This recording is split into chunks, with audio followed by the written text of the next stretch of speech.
few years ago, something very weird happened with my best friend and I. I was 15 years old. One night I decided to sleep over at my friend's house. After a night of scary movies, we were in the mood to do something exciting.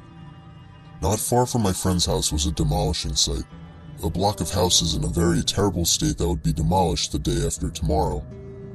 The local government would demolish them to make room for new houses. The whole site was fenced in and warning signs saying "Do not enter" hung everywhere. The houses were boarded up by planks. Doors and windows were sealed shut. No one could get in. We decided to go for a walk on the old block and take some random photographs. My friend knew a spot where we could enter the old block. When we walked there, we noticed that every house was boarded up tight, so we couldn't get in. We noticed a house with a window on the top floor that wasn't very well boarded up. We could see into the room. We took a photo with a digital camera. Later we went home and took a look at the pictures we made. Suddenly, we came across the photo of the window. We saw a woman dressed in a brown raincoat with white skin and black hair as long as we could visibly see. The woman looked very sad. We hadn't seen any woman up there when we took the picture. Moreover, the windows and doors were boarded. We went back to the house to see if that was correct. After investigation, it really was. Everything was tied shut, and there was no woman.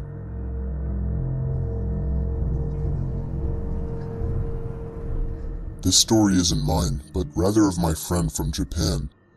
I'll call him Rita. It happened back when Rita was only about 11 or 12 years old. Rita was a rather attractive kid and had his fair share of admirers. One girl was extreme with her crush though. I'll call her Ayano. Ayano was a lot older than Rita. She was 17. She was an acquaintance of Rita and lived down the road from him. Rita hadn't thought much of her until she started stalking him. Every day and every night, she would be following him one way or another, whether it be in person or online. Rita first started getting the creeps when she would start messaging him over 20 times a day. Stuff like, "Be safe," "Are you alright?" "Sleep well," etc. This was a little weird, but he overlooked it. Then the messages started getting creepier. Instead of the usual checkup emails, they got more personal. Things like, "You should eat your lunch," if he skipped lunch, or "I think your sister is hungry," when his little sister was crying. Rita stopped using both his phone and social media at this point, but it doesn't end there. Rita's mother was almost never home, so he was frequently looked after by babysitters. One day he had a new babysitter. It was Ayano. Nothing was particularly strange as she looked after him and his siblings, but she did get a lot closer to his mother than he would like. One day at school, Ayano approached Rita and told him that his mother would be out of the country for a week, and that she told her to let Rita stay at her house. Rita was hesitant at first, but hey, it was his mother's wish. He couldn't go against that. Ayano told him that his mother had already left, so he could go home with her after school that day. Rita reluctantly agreed and went home with her. When he got there, her parents weren't home. Things get a little blurry here as my friend choked up telling the story, as it still scares him today.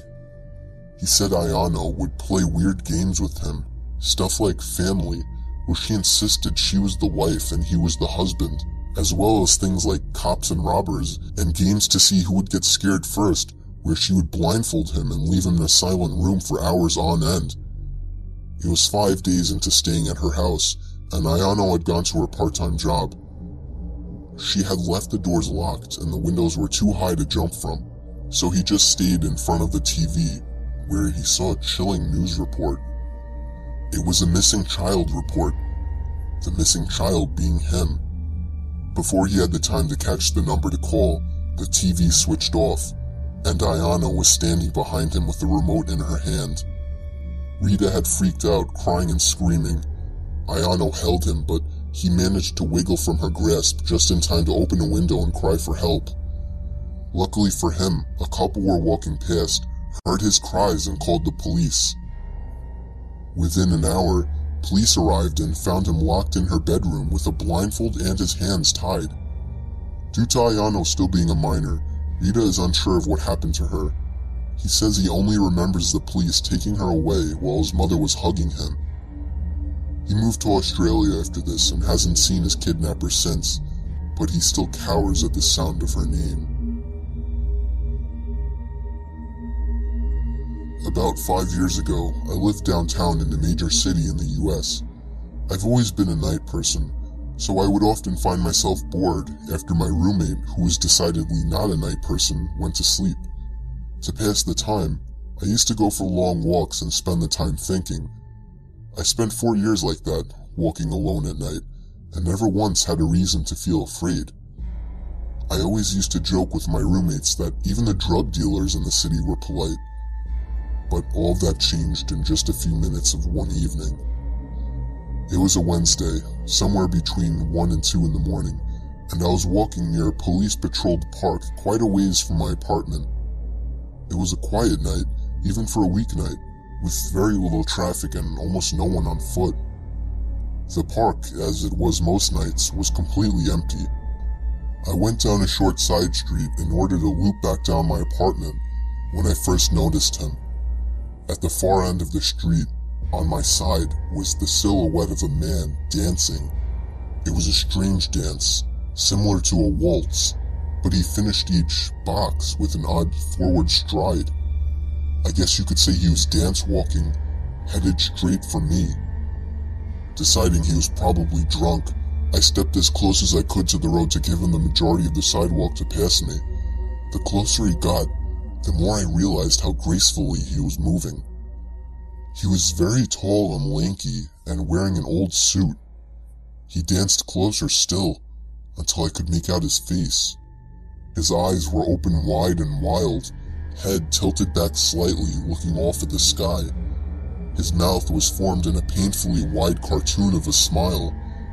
Between the eyes and the smile, I decided to cross the street before he danced any closer. I took my eyes off of him to cross the empty street. As I reached the other side, I glanced back, and then stopped dead in my tracks. He had stopped dancing and was standing with one foot in the street, perfectly parallel to me. He was facing me, but still looking skyward, smile still wide on his lips.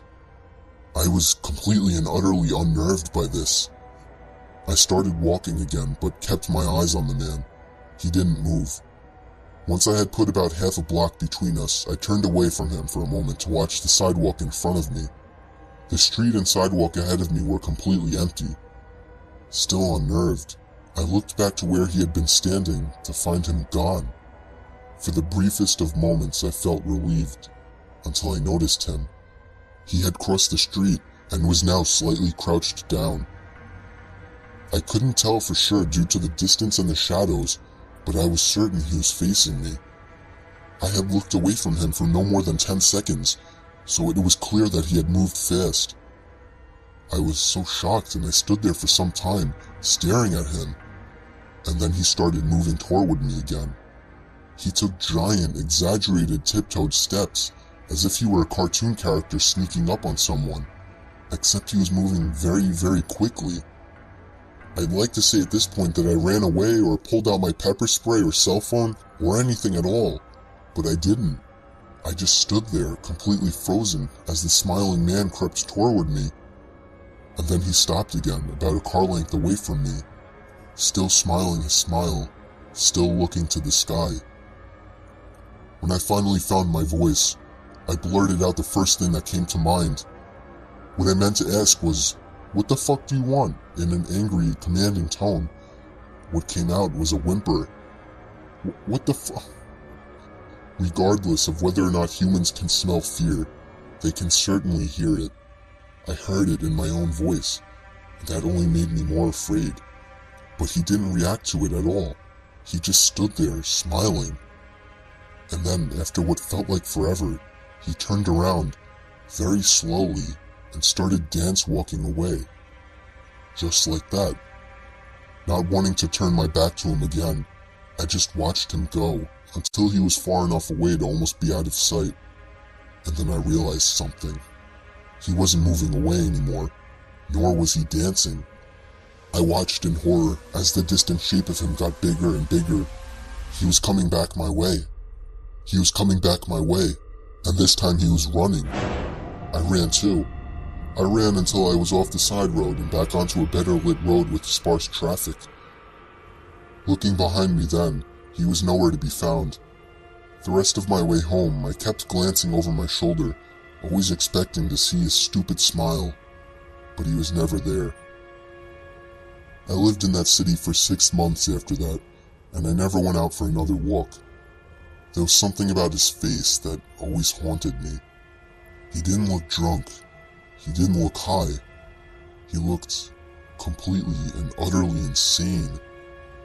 And that's a very, very scary thing to see.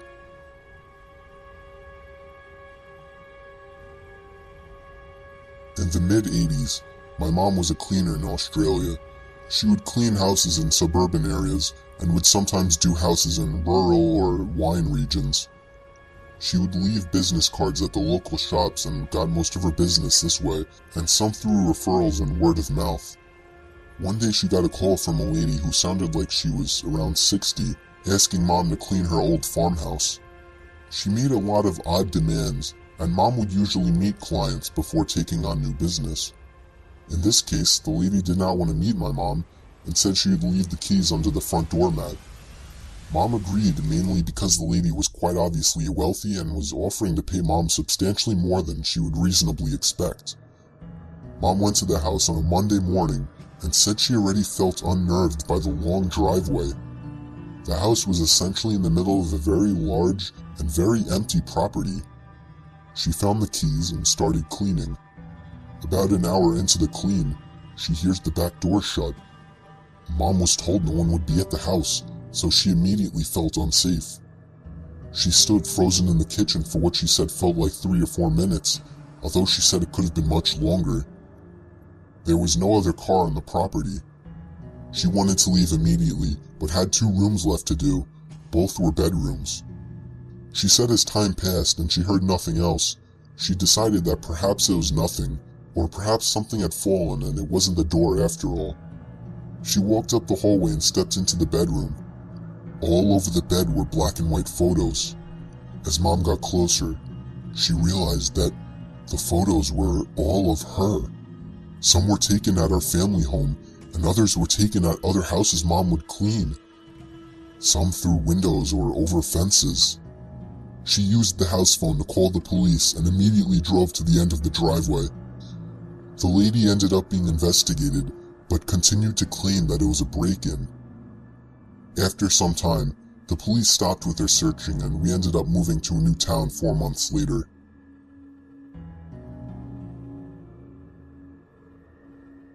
I'm 22, and this incident happened a year and a half ago. I had just moved into my first apartment and was in the process of moving in. The door that led to my apartment locks itself automatically when closed. So, I was going to the entrance of the apartment complex to get my mail while talking on the phone with my friend. I returned to the apartment and sat on the bed while opening the mail while using the phone. I dropped the phone on the floor and it landed under the bed, so I had to lie on the floor and stretch for it. I saw something that caught my eye. There was someone under my bed. My eyes widened and I choked the urge to scream.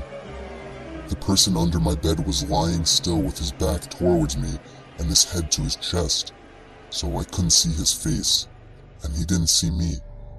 Trying to be rational while so many thoughts rushed through my head, I picked up the phone, said, "Sorry, I dropped my phone. I'm just gonna take a shower and call you back." The bathroom is right by my bed, so I hastily walked in, quietly locked the door, turned the shower on, jumped out my window, and called the police. They told me to wait nearby, but to go across the street and see if anybody comes out the door of the apartment complex. This was during the summer and it was still light out. I placed myself across the street, hiding behind a car while watching my open bathroom window and the entry door. I called my friend and he came over just before the police. I gave them my keys and they went inside. Only moments later, 2 cops came out holding a thin and tired-looking man. His eyes looked crazy, but he didn't try to get away. The policeman that stood beside me and comforted me while the police searched through my house told me that the man stood outside my bathroom door with one of my kitchen knives, waiting for me to come out. This man had somehow crept in my entry door while I was getting my mail and hid under the bed. The man that was trying to hurt me turned out to be a homeless person and was placed in a mental hospital. When I was 21, me and my girlfriend were upstate in my family's vacation mobile home. It was during a snowstorm and we were sitting on the couch next to the heater, snuggling and watching late-night TV. We were surrounded by absolutely nothing but forest in all directions, and all that was keeping us from the outside was a wooden door that had a broken lock. The last time my grandparents came up, my grandpa put a few cinder blocks by the door to use as a kind of barrier in the meantime, since the door opened inwards. Anyway, while we were watching TV, my girlfriend started shaking me, telling me she heard something outside. I assured her it was most likely a deer or a bear or something, but then 5 minutes later, my girlfriend looked at me again. I heard it too. I muted the TV so we could hear it better. It sounded like someone was messing around in the little lawnmower shed outside. My car was parked outside and all the lights were on inside. If there was anybody out there, they knew we were inside. My girlfriend was urging me to go outside and check it out, but I told her she must be crazy to think that I was going out there. The sound stopped and there was nothing but the sound of the storm outside now. After a few minutes, I felt it safe to shut the inside lights and open the blinds to take a quick look outside, but it was too dark to see anything. I turned on the porch light and I was able to see a good portion of the front yard outside. There were footprints in the snow. Not animal footprints. They were clearly shoe prints, and they were headed in the direction of the backyard. I went to open the curtains to the backyard window, and when I did, I felt the urge to scream, but my girlfriend did instead. Even though there were no lights in the backyard, we could see a man dressed in all black and wearing a vendetta mask facing the window. I immediately shut the blinds and told my girlfriend to go hide in the bedroom while I grabbed my grandpa's hunting rifle out of the closet. I pushed the cinder blocks and a bunch of other heavy objects in front of the door as a barricade, shut all the blinds and lights, and went to hide with my girlfriend in the corner of the bedroom. There was a bang at the front door. He was trying to bust open the door. I don't even think he tried the knob, but it didn't matter either way. After a few futile bangs to the door, it seems the man finally gave up. I stayed up that whole night with the gun by my side while my girlfriend slept. We packed and left first thing in the morning, but the scary thing, there was a fresh set of footprints leading from the front yard window out into the woods.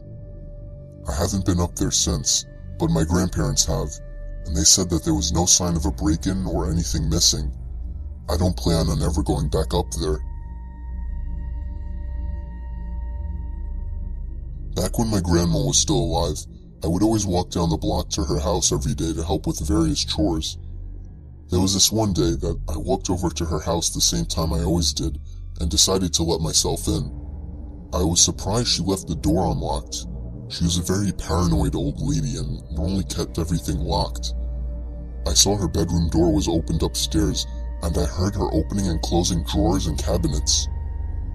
I walked upstairs calling Grandma, and as I was about 5 feet from the door, she slammed her bedroom door shut. I knocked, asking if everything was all right, and at that moment my cell phone began to ring. It was my grandma's phone number. I was so confused, but I picked up the phone anyway. My grandma was on the other end, telling me not to come over that day as she was walking over to her seniors club. I felt my heart skip a beat as she told me this. I hung up the phone before she could say anything else, remaining silent. I knew exactly what was going on. I played dumb and said, "Grandma, I'll be downstairs," and made my way to my grandma's kitchen to grab a knife and dial 911. It remained silent in the bedroom after what happened. The police arrived and burst into the bedroom, and the loud and sudden bang of a gunshot caught me off guard. When the paramedics arrived and wheeled out the intruder, I recognized the man's face. It was my grandma's next-door neighbor. Apparently, he saw that my grandmother had left the house and broke in to look for jewelry. And when the police broke into the bedroom, they found the man hiding next to the door with a large knife in hand. If I had walked into that bedroom, I would have been as good as dead. The most haunting memory of my life. Me and my wife were getting home from dinner out, and as soon as we stepped out of the car, we noticed that our front door to our house was open. I told my wife to wait outside while I ran inside and ran straight up to our bedroom, where I hid the shotgun. I loaded the gun and scanned every single room upstairs. There was no sign of anybody. I made my way down to scanning the main floor, followed by the basement.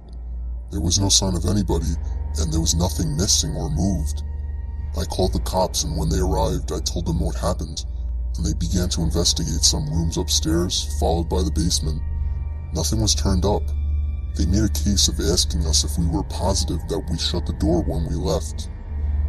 I myself was starting to have doubts, not completely sure if I had, but my wife remained confident that we had shut the door. The police seemed sure that if somebody had broken in, they didn't stick around long, as there didn't seem to be any signs of burglary. My wife was worried sick, crying that she wasn't comfortable being in the house. I comforted her the best I could, assuring her that whoever broke in the house left in a hurry. I finally fell asleep after hours of rolling around in the bed, but my sleep was immediately cut short by the disturbing scream of my wife. I looked at her, and she was staring intently in the direction of the closet. It hit me like a bullet just then. I had forgotten to check the second closet. I looked over and saw for the briefest second a man poking his head out of the closet before closing the closet door. Within 5 seconds, I had the shotgun loaded in hand and cocked it back to let the intruder know that I was armed. I screamed for him to come out, and just like that, the closet door opened, but instead of showing submission, he made a mad dash for the front door of the house. I could have shot him, but I didn't have it in me. He was never caught. He got away with it scot-free. I think having that gun saved us from a terrible fate. About a year ago, while still living under my parents' roof, I started experiencing some weird occurrences in my house, specifically my bedroom. While I was laying awake in my bed one late night, I heard a creaking sound coming from across the bedroom. My closet door had somehow been opened. When I got up to check it, I subconsciously checked for anybody inside my closet, even though I was 26 years old. Of course there was nobody inside, so I shut the door and went back to bed. Later that same night, I would hear rumbly, rattling noises coming from up above the ceiling. It sounded like something in the air ducts. It was a very strange sound. I really had no idea what to think about it, but as soon as it stopped, I kind of forgot about it quickly and fell asleep. In the morning, I did tell my dad about sounds in the attic the previous night, but annoyingly, he didn't seem too interested, or he just didn't take me very seriously. That night, I again lay in my bed awake, reflecting on life, when yet again, the slow creak of the closet door creeping open broke the silence. This time, I felt genuinely afraid. I knew the door was completely shut. It would take somebody twisting the doorknob for it to be able to push open. This time I took an extra careful look inside the closet for anybody, even though it wasn't a big closet and there really wasn't anywhere somebody could hide. I rationalized it as being a broken doorknob or something, and that same night, I again heard the rattling sounds coming from above the ceiling. It was exactly what happened the previous night. The next morning I convinced my dad to take a look at my closet door, but he quickly determined that the door was fine. When it was closed, he pulled on it, and it showed no signs of coming off the latch. Of course, he suggested that I was simply leaving the door unlatched, but I knew I wasn't. That night, I sat up, waiting for it to happen again, and right on cue, the closet door creaked open. waited for the sounds above the ceiling, but there was just a long silence. I turned on my lamp and looked up to the air vents in my room, and I screamed at the top of my lungs. I could distinctly see two wide-open eyes peering through the vents at me. My parents barged into my room asking if I had gone insane. I explained everything, and they looked at each other like I had completely lost it. Not surprisingly, they dismissed it as a dream or the fact that I was too tired and was seeing things. They even began to lecture me about staying up too late. But to this day, I know I hadn't imagined it. It was too real. And the closet opening routinely? I know for a fact that wasn't in my imagination. I've never been a believer in the paranormal, but I still have absolutely no other explanation for those 3 nights.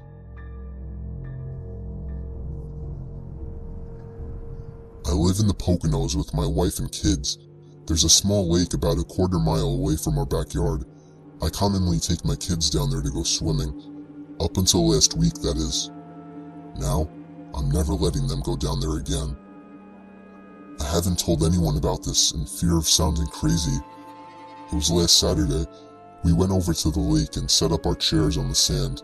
It's like a little private beach in our own backyard. It's been amazing. Me and my wife sat in our beach chairs enjoying the sun while our kids were splashing around in the water. I always tell them not to go too deep. They're still young, 6 and 8. We sat there for a good 2 hours that day. Neither of us were in the mood to get wet. Eventually, my wife got tired and decided to walk back home. I agreed to stay with the kids a little while longer, as they were somehow still having so much fun playing in the sand and water. The sun was setting at this point, and I was getting tired.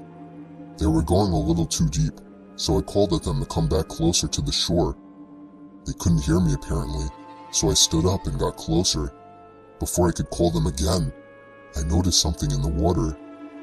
It looked like a black, roundish object, and it was moving closer to my kids. I ran into the water closer to my kids, calling them to come out. When they got close enough, I dragged them out myself. When I turned back to the water, the object was gone. My kids were confused as hell. I didn't know what to tell them, so I just told them it was time to go home. We packed up and walked back to the house, but I wasn't happy when I got home. I was uncomfortable with what I just saw. That thing looked like no sea creature known to man. Dinner was waiting for us when we got home. I ate really slow, thinking about the object in the water and whether or not to tell my wife. My wife asked me what's wrong. She noticed that I was eating slow. I decided not to tell her right then. After dinner, I took a flashlight with me and walked back down to the lake. By then, it was already dark out. I got to the lake, but to be honest, I didn't even know what I was expecting to find. I shined the flashlight all around the surface of the water, searching for the black object. And just then, I heard a large splash come from somewhere in the lake. The kind of splash of something emerging out of the water. I thought it might be some kind of animal in the lake. I shined the light all over the place, searching for the source of the sound. And then I found it. And I realized I was dead wrong. There was a silhouette of a humanoid figure with long black hair covering its whole face. It just stood there, facing me, but not staring at me. Not that I could tell. I dropped the flashlight in horror and sprinted all the way back up to my house, slamming the door shut behind me. I haven't told anybody about this. What kills me is that lake is only a quarter mile away from my house, and for all I know, that thing could be watching me through my window right now as I write this.